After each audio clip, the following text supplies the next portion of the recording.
Buenas noches, queridos hermanos y quien me esté escuchando en algún lugar.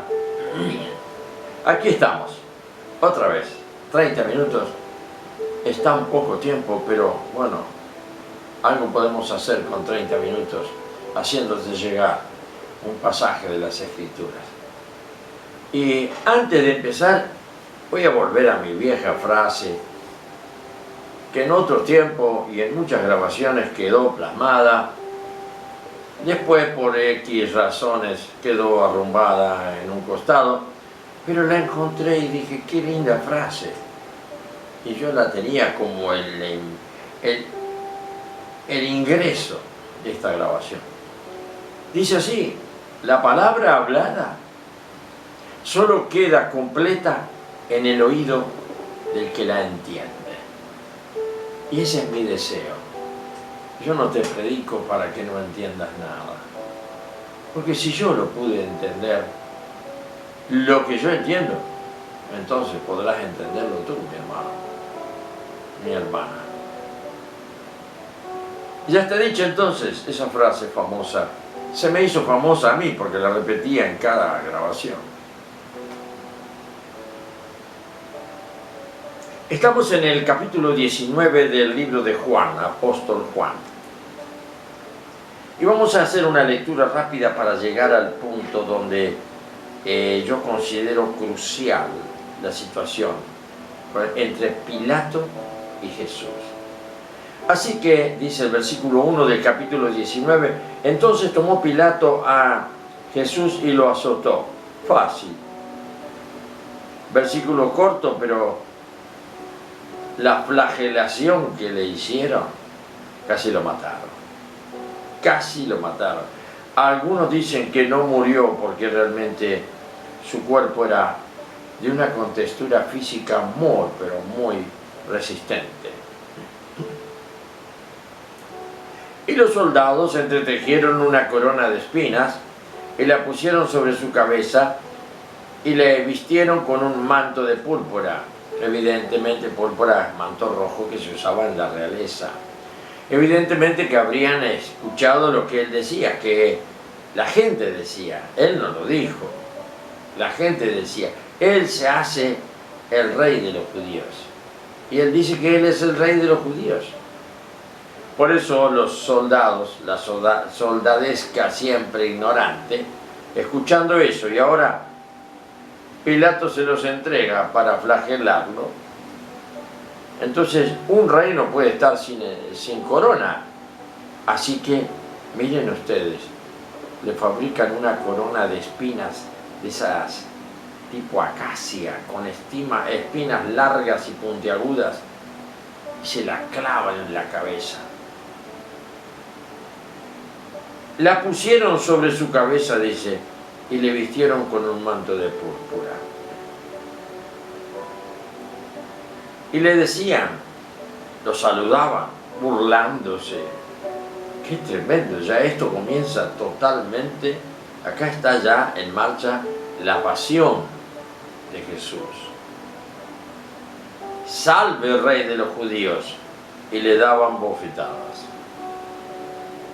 Esto ya, ¿qué se podía esperar del permiso de la soldadesca de tratar a un reo de muerte que se suponía que era un reo de muerte por haber cometido delitos? Ellos no sabían nada, pero si se lo entregaron para una flagelación, tenía que ser esto: un hombre condenado a muerte. No puede ser condenado a muerte si no tenía delitos personales. Robo, muertes o muerte, acusación de cualquier tipo. A eso llegó Jesús. Guardó silencio. Entonces, dice Pilato, salió otra vez y les dijo, mirad, os lo traigo fuera. Ya lo habían traído los soldados al pretorio, que era el lugar donde él desde arriba miraba al pueblo y les hablaba al pueblo. le hablaba al pueblo. Entonces Pilato salió otra vez y les dijo: miren, os lo traigo fuera para que entiendan que ningún delito yo encuentro en este hombre. Y salió Jesús llevando la corona de espinas y el manto de púrpura. Y Pilato le dijo: he aquí al hombre, he aquí el hombre. Este es el hombre, mire, qué miseria, mire cómo está. Ya pagó la pena que ustedes dicen que él cometió errores o algún crimen. Con esto es suficiente, eso es lo que quería. Pilato permitió esto para que lo viera el pueblo, los sumos sacerdotes y toda esta gente que estaba allí, todos judíos, que lo vieran y sintieran compasión de un hombre que lo están destruyendo y que el imperio romano, la autoridad romana que era Pilato, no encontraba nada de qué acusarle.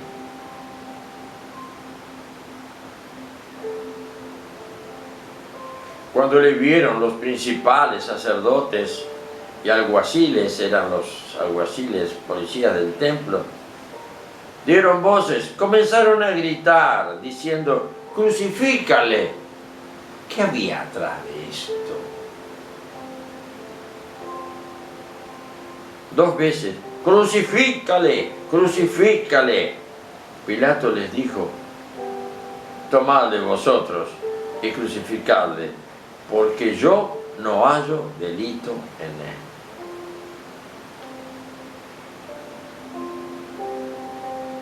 Acá encontramos algún aspecto delicado en la personalidad de Pilato. Yo leí un libro hace mucho tiempo sobre los datos históricos de Pilato. Y el autor de este libro cuenta y dice que el final de la vida de Pilatos, cuando vuelve del gobierno de Judea a Roma, fue una vida muy triste.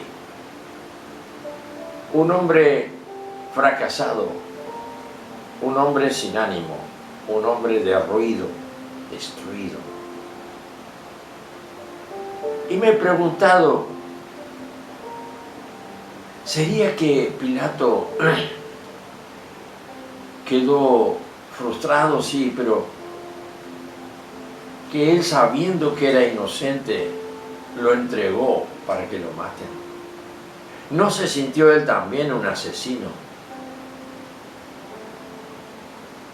Y cuentan que él después, porque también puede haber un poco de opinión de otras personas que hicieron una historia como si fuera la adecuada, pero bueno, que era un hombre torturado por sí mismo,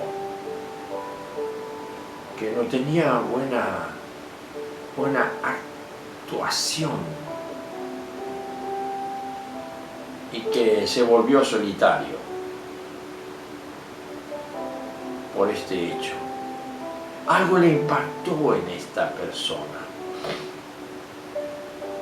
O mejor, esta persona llamada Jesús le impactó a Pilato, pero no pudo salvarlo. O sea, no quiso salvarlo.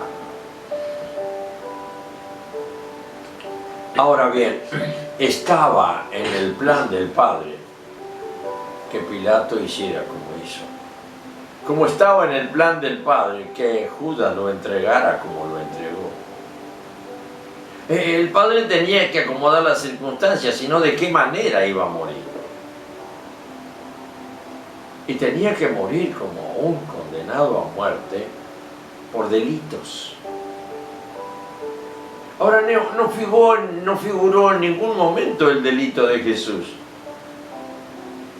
De Judas se sabía que, bueno, era ladrón.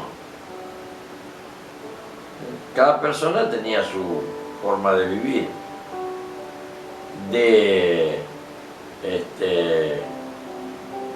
Barrabás estaba preso y contento Barrabás, que ese paga por él el delito de todas las veces que robó, que las cosas que habrá hecho el Barrabás este. ¿Y qué hizo? Barrabasadas. No sabemos cuáles. Pero en una película lo vi yo con una interpretación del personaje que hacía de Barrabás. Una cara de alegría, una cara de, a ver cómo podemos decir, vieron, yo igual voy a seguir vivo. Y era él el que estaba propuesto para que el pueblo eligiera entre Jesús y Barrabás. Y cuando dijo, ¿a cuál soltamos? Todo el pueblo gritó, a Barrabás. No tenía escapatoria, pobre Jesús. Pero él ya había comprendido que no se iba a salvar de esta.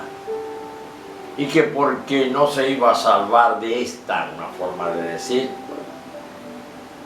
al morir, porque ya estaba todo armado para que muera, al morir, los que se iban a salvar iban a ser todos aquellos que creyeran que Él murió bajo la autoridad de su Padre, en la obediencia perfecta. Y esa obediencia perfecta que le llevó a la muerte hizo que su sangre corriera hasta no quedar una gota en su cuerpo. ¿Y esto qué significa? Que los que se salvaron fuimos nosotros. Jesús no se salvó, pero por medio de su muerte, porque Él murió, pudimos ser salvos nosotros. Escapar de las trampas del diablo.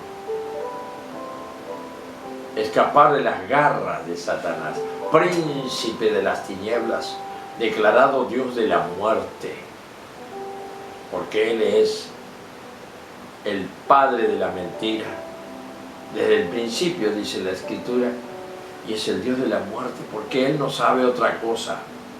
Lo más grande que puede hacer Satanás es matar.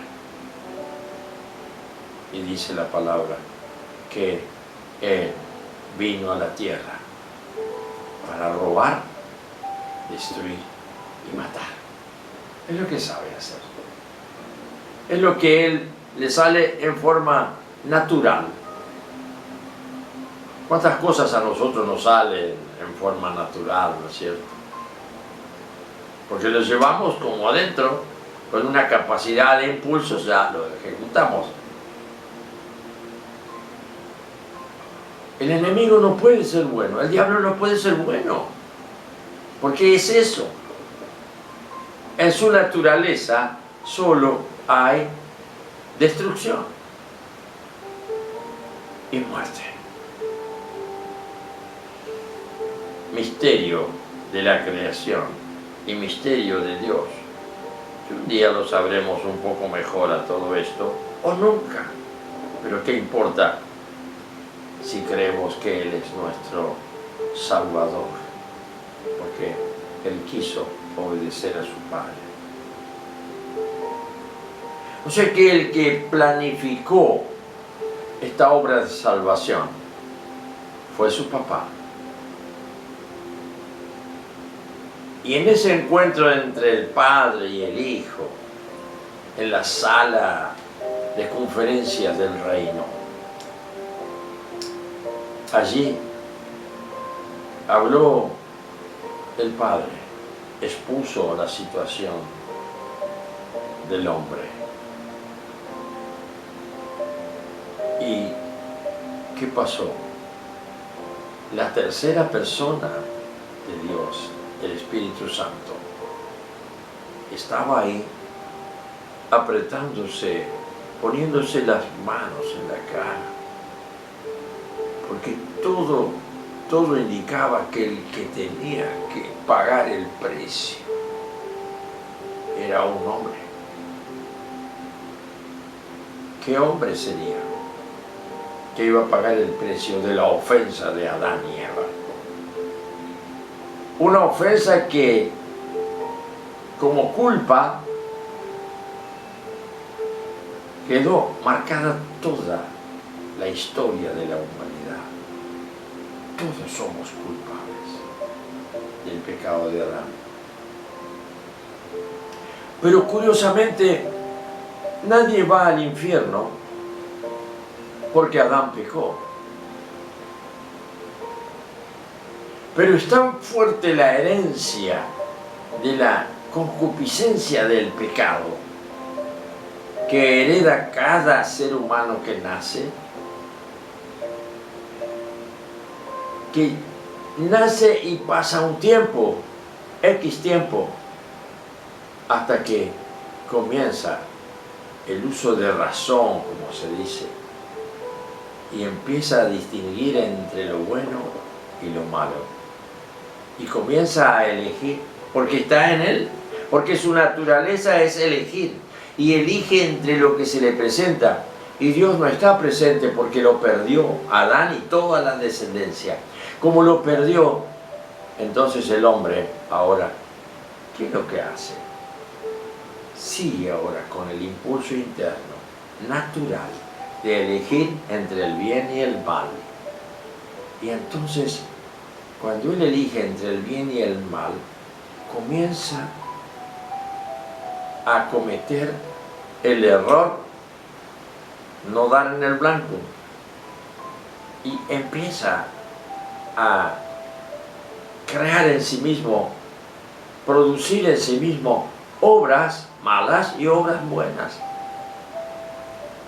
Por eso Jesús dijo, dejen que los niños vengan a mí, porque los niños todavía no tienen la conciencia como para que esa conciencia cargue con algo que está mal. ¿A qué edad comienza el niño a cargar su conciencia con hechos malos y hechos buenos?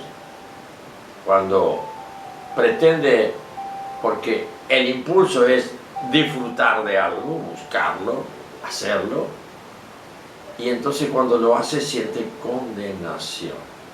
¿Qué significa eso? Siente que alguien le vio. Siente que lo que hizo para sí mismo no está bueno. Y entonces no se siente bien. Y este es el tema. Comienza a sentir en sí mismo una especie de sabor de muerte. Está inquieto, está inseguro, no tiene paz. Acá se comienza a producir en esa persona aquel axioma: la paga del pecado es muerte. El hombre a cierta edad comienza a vivir una vida de gran producción, solo producción de pecado. Nadie pudo salvar eso, nadie pudo zafar de eso, nadie. Ningún hombre pudo pagarle a Dios, decirle: Señor, Dios eterno, Jehová, Dios, Yahvé, Yahweh, lo que fuere, aquí estoy, yo me ofrezco para salvar la humanidad. Nadie podía estar preparado para esto, porque nadie iba a poder reparar semejante pecado. A veces es muy difícil comprender ¿qué tengo que ver yo en el pecado? ¿Qué es el pecado? ¿Cuánto se debe para saldar una deuda? Que dice en el Padre Nuestro que Jesús enseñó, dice, ¿no? Perdona nuestras deudas, así como nosotros perdonamos a nuestros deudores. a los que nos ofenden, pero es buena esa palabra. Nosotros heredamos una deuda impagable.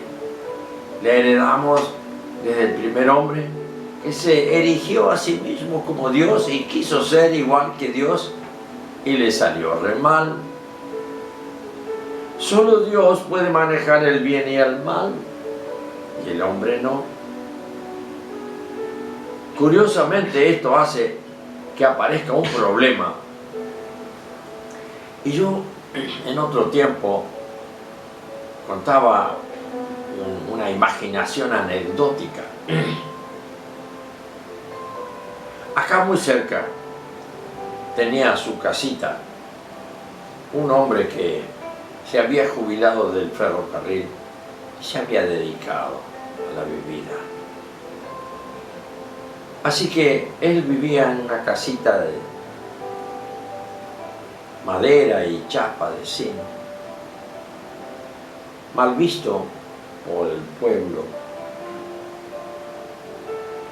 Y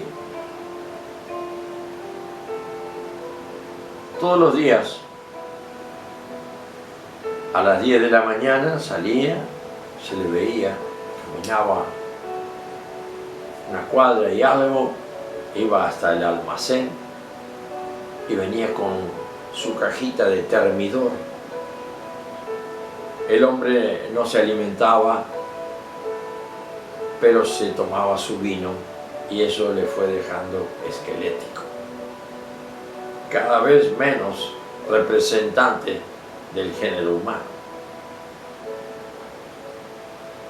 Y yo había inventado esto como para entender algo muy, pero muy importante que tenemos que saber. ¿Por qué mi pecado? ¿Qué tiene que ver Dios con lo que yo hago? Resulta ser que un día, una mañana, temprano, como a las 9:30, 10, pasa este hombre a comprar su caja de termidor, su vino, y un chico de esos que andan con una gomera, cazando pajaritos, hay muchos árboles en la zona, y se le ocurre divertirse un poco más que tirándole a un pajarito, y tira un gomerazo fuerte y da en la frente de este hombre que va pasando. El hombre se agarra la cabeza, le chorrea la sangre, cae sentado. No pasa más nadie. El chico huyó, se fue hasta la otra esquina y de allá lejos miraba. El hombre se secó la frente, se limpió la frente y se puso un pañuelo para que no salga más sangre. Luego se levantó y siguió su camino.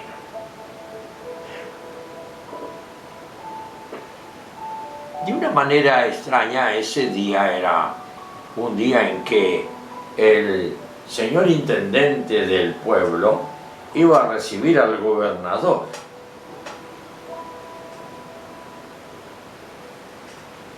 Era un poco más tarde, serían como las 11 de la mañana, y este chico juntó una piedra bien, pero bien, especialmente una piedra parecía preparada para un gomerazo certero. En algunos lugares hablan de la honda, gomera. El rey David tenía la honda, pero la honda de pastor, no como las que usan los chicos con una horqueta de madera, que ahora se vende la horqueta, se vende la goma y se vende el cuero. Todo eso podés comprar. La piedra no hace falta, pues la juntás en cualquier lado. Este chico ve que viene una caravana entrando al pueblo y, bueno, se divierte también. Se admira, ¿qué será esto? Y en un vehículo desmantelada la capota con guardias y de estos que cubren a las autoridades, policía de civil, etc. Venían detrás del gobernador, que entraba al pueblo parado y todo el pueblo estaba, pueblo grande, estaban todos ahí esperando la venida de la visita prometida del gobernador. En esto que va entrando en una avenida, hacia el centro, para llegar al palacio municipal, el chico que estaba en la esquina justo, pone la piedra, estira su gomera, lanza y la piedra sale. ¿Sabe dónde va a parar la piedra? A la frente del gobernador. El gobernador se agarra la frente y comienza a salirle mucha sangre. Lo atienden inmediatamente, guardias personales bajan del vehículo, lo corren al chico, lo agarran al chico. El chico ya no se puede resistir porque está apresado, lo sanan y el gobernador lamentablemente tuvo que hacer su discurso con una venda en la frente. Ahora, ¿por qué todo esto? ¿Por qué cuento yo esto? Porque es parte de mi propia imaginación. La pregunta es esta: ¿cuál fue más grave? ¿El hecho del chico que tiró el mismo gomerazo a un borracho o el mismo gomerazo en la frente del gobernador? ¿Cuál es más grave? Te aclaro algo. La ofensa se mide por la dignidad del ofendido. La ofensa no se mide por otro motivo. Por eso que la ofensa de herir en la frente al gobernador, eso traía una pena mucho más grande que herirle la frente al borracho del barrio. Si después de esto no puedes comprender algo más, bueno, seguilo pensando. Así pasó con Adán. Adán es el chico que quiere divertirse, tira con la gomera y le dio en la frente a Dios, siendo un simple niño bandido, una simple creación de ese mismo Dios. Es una ofensa que no tiene reparación, una ofensa que no se puede, porque el único que puede reparar es Dios mismo. Pero en Dios existe un principio que es: todo aquel que atenta contra ese Dios muere. Así que el gobernador tenía que darle la pena de muerte a ese chico. El borracho no podía. Quiero que lo pienses, para que de alguna manera puedas comprender que ningún ser humano estaba en condiciones de pagar esa ofensa a Dios, el Señor, de todos los siglos y de todos los tiempos. Porque la ofensa, el pecado, la maldad, el grado se mide de acuerdo a la dignidad del ofendido. No es lo mismo una pedrada en la frente del gobernador que en la frente del borracho del barrio. Por eso es impagable. Por eso la gracia y la misericordia de Dios, en un consejo eterno de la Trinidad, llegó a la conclusión: hijo mío, tienes que ir vos, hacete hombre, sufrí lo que te hagan, y después yo voy a ver que hay un hombre que me pagó la deuda. Ese es mi Hijo unigénito, que se hizo hombre, pagó el precio del pecado. Que el Señor te bendiga en esta noche.